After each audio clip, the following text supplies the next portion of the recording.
Yo les gars, aujourd'hui on se retrouve pour un nouveau tuto créatif, comment mettre un rocher en mouvement dans sa map créative. Je vais vous montrer ça tout de suite, mais avant n'hésitez pas à vous abonner car ça me fait extrêmement plaisir et ça vous coûte rien. Et surtout, je sors des tutos toutes les semaines, donc si vous voulez savoir de nouvelles choses sur le mode créatif, je vous invite à vous abonner. Donc c'est parti, let's go pour le tuto. Tout d'abord, il vous faudra aller dans appareil et aller sur rocher physique. Une fois que vous l'avez placé, vous allez vers lui et vous mettez personnaliser le rocher physique. Une fois que vous êtes là, je précise comme à chaque vidéo, regardez bien que vous soyez sur les 4 barres en haut et pas sur les 2 barres, car à chaque fois, sur les 4 barres, il y a beaucoup plus de paramètres. Alors nous allons commencer par choisir les PV. Donc ça, c'est les PV de tout l'ensemble. C'est le PV de la roche qu'il y a en bas et de la roche qui va tomber. Donc ça, c'est la vie de l'ensemble. Donc du coup, là, nous, on va mettre un PV comme ça.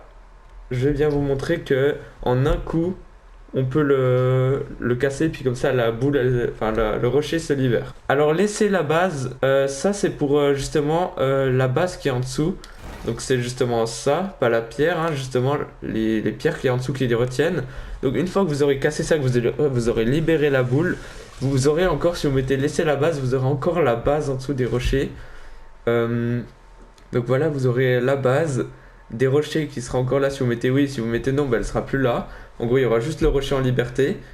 Moi, je vous conseille de mettre non. Après, ça dépend à chaque fois les mini-jeux, mais parce qu'après, vous devrez encore recasser la pierre et tout, ça va être chiant. Alors que si vous mettez ça, au moins dès que vous cassez, il y aura la pierre qui sera en liberté et ça sera terminé. Vous n'êtes pas obligé de recasser la base. Ensuite, PV du rocher roulant. Donc ça, c'est justement le rocher. Alors, c'est ça qui nous intéresse. Donc là, si vous voulez faire un jeu en mode à la Indiana Jones, ce qui est une boule qui vous poursuit, vous n'allez pas mettre des PV à la boule, vous allez mettre indestructible. En gros, si vous mettez indestructible au rocher, vous ne pourrez pas le piocher. En gros, si vous le piochez, le rocher, il va pas bouger.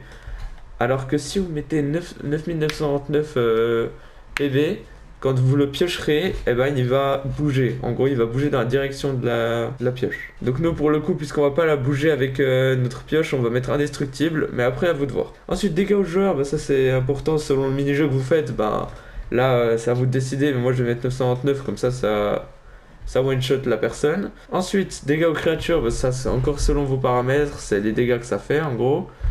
Et moi j'aurais pas de créatures, et de même pour les véhicules. Ensuite, sur le décor, bah, ça c'est pour le décor, enfin ça, rien ne vous étonne. Du coup, bah, on va mettre aucun, comme ça détruit rien. Voilà, donc du coup, maintenant on va faire juste un test. Donc là, déjà, je vais vous montrer juste ici. Et après, je vous fais un deuxième test à la mode Indiana Jones. C'est que je vais casser la pierre et vous allez voir, elle va tomber le long ici. Voilà, alors c'est le premier test. Donc là, vous voyez bien qu'il y a la roche. Donc là, puisque j'ai mis 1 HP à la base entière, vous voyez bien que même si j'essaye de casser la roche, ça a marché. Donc maintenant qu'il me reste ma roche, regardez, puisqu'on a mis indestructible, on peut pas la déplacer. Maintenant, on va passer à l'autre test. C'est parti, vous allez bien voir qu'elle va tout dérouler en bas et ça va être archi stylé. Ok, donc voilà, on se retrouve pour le test. Attention, 3, 2, 1. Voilà. Donc là, vous voyez bien qu'elle arrive en force vers moi.